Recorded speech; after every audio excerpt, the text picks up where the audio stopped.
Cowboys Nation, we need to have a real conversation about this defense because what we are watching right now is not sustainable. Every drive feels like deja vu. You line up, you know what's coming, and yet you still cannot stop it. Opponents have figured it out, and the numbers back it up. This defense is running the same four-man front over and over again. And while that sounds fine on paper, the production just is not there. Week after week, they line up with two defensive ends, two defensive tackles, and that is it. No creativity, no variety, no unpredictability. It is the same look whether it is against the run or against the pass, and opposing quarterbacks are licking their chops because they know exactly what to expect. Think about how wild this is. The Cowboys are using that four-man look at the highest rate in the entire league, close to 90% of the time. And yet, for all that commitment, for all that predictability, what do they have to show for it? Barely any sacks. Barely any real, consistent pressure. The advanced stats tell the story. With only 4 rushing, Dallas sits near the bottom of the NFL in creating pressure. They get something like 28% pressure rate in those situations, which is way down the list, and the sack numbers are embarrassing compared to other teams that are far more creative with their fronts. You cannot survive that way in this league, not when quarterbacks have so much time to read the field. And this is where frustration really sets in. It is not that the Cowboys lack talent up front. They have athletes. They have players who can win matchups. But when you line them up the same way every snap and ask them to go straight forward with no stunts, no loops, no disguises, of course offenses are going to handle it. Offensive coordinators get paid too. If you give them the same picture down after down, they will adjust protections, they will pick up those rushers, and the quarterback will sit back and wait for a receiver to find the soft spot in the zone. It is happening over and over, and you see it every Sunday. Now, I understand the defensive philosophy. The coordinator has always been more of a four-man front guy, someone who does not like to bring heavy blitzes. That is fine in theory. Some of the best defenses in history have relied on 4 dominant rushers to collapse the pocket and allow the secondary to play with discipline behind them. But that only works when those 4 are winning consistently. And right now, that is not happening. The Cowboys are sitting near the bottom in time to pressure, which basically means quarterbacks are holding the ball comfortably before anyone even gets close. And when you pair that with one of the lowest sack rates in the league, it becomes clear the formula is broken. What makes it worse is the combination of that predictable front with an almost exclusive reliance on zone coverage. Over 90% of dropbacks against this defense are being played in zone. And that would be a record pace for any unit since tracking began. That would be fine if the zone was suffocating, if windows were closing quickly and communication was crisp. But the reality is the exact opposite. Opponents are averaging nearly 10 yards per attempt against that coverage. That is brutal. That is bottom-of-the-barrel production. When you give quarterbacks time in the pocket and pair with soft zones, you create the perfect recipe for disaster. Receivers have all day to find space, and defenders are constantly arriving a step late. This is not just a minor issue that can be chalked up to one player blowing an assignment. This is systemic. It is a scheme that does not match the personnel on the field. Look at the corners. You have Trayvon Diggs, whose natural instinct is to jump routes, be aggressive, and gamble for turnovers. But when you're sitting back in deep zone after deep zone with no heat on the quarterback, that aggression turns into vulnerability. Opposing passers know they have time, so they pump once, let routes develop, and launch it deep. Suddenly your aggressive corner is stuck in no man's land. Then you move to the safeties. Donovan Wilson is a hard hitter who thrives closer to the line of scrimmage, but instead he is being used as if he were a true deep cover safety. That is not his game, and it shows in the miscommunications and late reactions on the back end. The frustration for fans comes from hearing coaches talk about adjusting to players, about tailoring the scheme to fit personnel, and then watching the exact opposite unfold on the field. Every coordinator in the league gives that same line, "We'll adapt to our guys." But if you actually watch the tape, it feels like the Cowboys are forcing their players into roles that do not suit them. You brought in guys who are known for certain skill sets, then asked them to do the very things they struggle with. That is not adaptation. That is stubbornness. And stubbornness in the NFL usually gets you beat. The problem is not only schematic, but also in how the rotation is being handled. Look at the defensive ends. Who has really stood out? There is no dominant performance week after week. Some of these younger guys flash here and there, maybe one or two snaps where they beat their man, but it is not consistent. Veterans like Dante Fowler have not been difference makers either. And while the front office went out and added Jadeveon Clowney, who brings energy and physicality, the coaching staff has been slow to fully integrate him. You cannot keep leaving talent on the sideline when your pass rush is this anemic. If anything, this was the perfect opportunity to plug him in and see if he can ignite something. Meanwhile, linebackers are not getting rotated the way they should. Competition is supposed to be a mantra, yet the snap counts tell a different story. Some guys barely see the field despite showing flashes when they do get opportunities. Others keep playing heavy snaps, even though their performance has been lackluster. That lack of accountability creates a stale defense. It feels like the staff is clinging to a depth chart from training camp instead of reacting to what is happening on Sundays. If someone is struggling, sit him down and give another player a chance. That is how you send a message. That is how you create urgency. And right now, there's none of that. The ripple effect shows up in third down situations. The Cowboys often do a decent job against the run on early downs, forcing opponents into 3rd and long. But because the pass rush cannot finish the job and the secondary is stretched thin in zone, those 3rd and longs keep getting converted. That is demoralizing for a defense. You in the first 2 downs, you put yourself in position to get off the field, and then you give it all back because your pressure is non-existent and your coverage is soft. That is how games slip away. That is how your defense spends 40 minutes on the field and eventually wears down. It is not about throwing everything out and starting over, but something has to change. Keep the four-man identity if you must, but at least add wrinkles. Run stunts, create confusion, disguise coverages. Make offenses hesitate for just a split second. That hesitation is often the difference between a sack and a completion.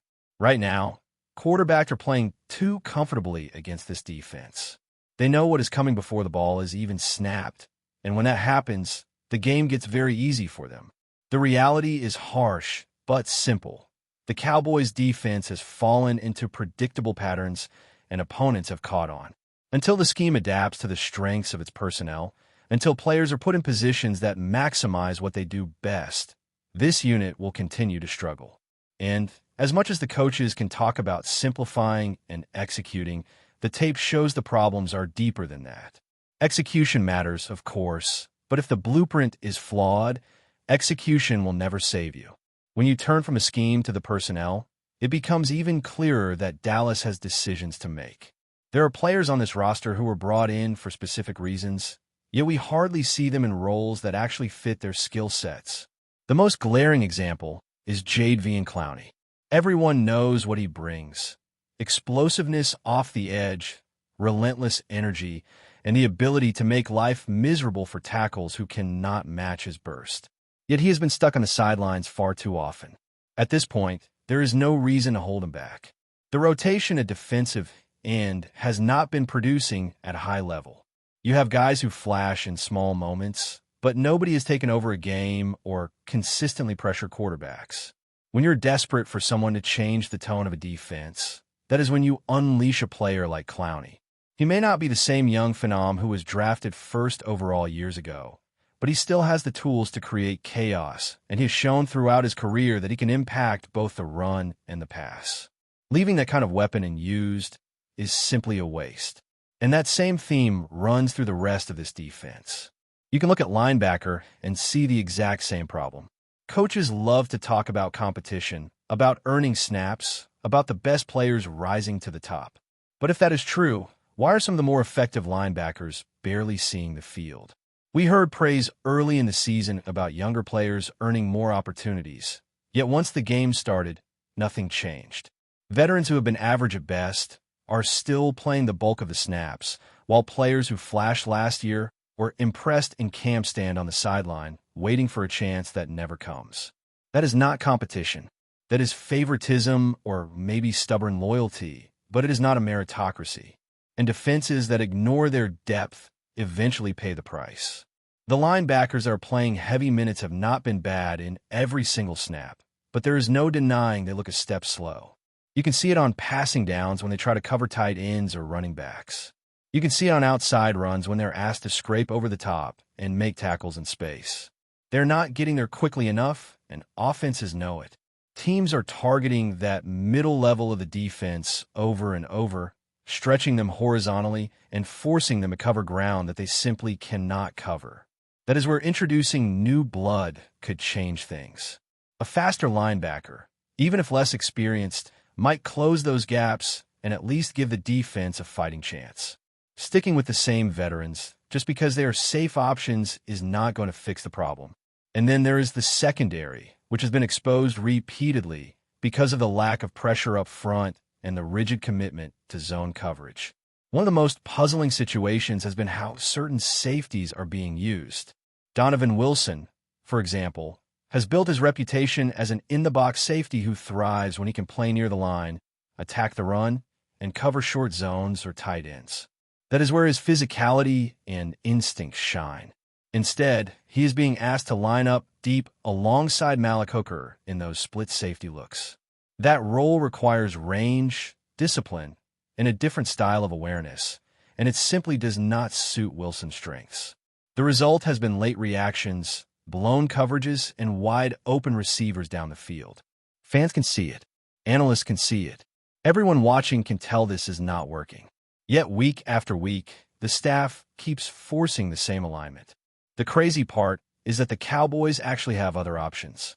They have younger players who fit better in those deep zone responsibilities, but they are barely being given a chance. Wanya Thomas is one name that keeps coming up. When he has been on the field, he has shown flashes that suggest he might be a better fit for what the scheme demands right now.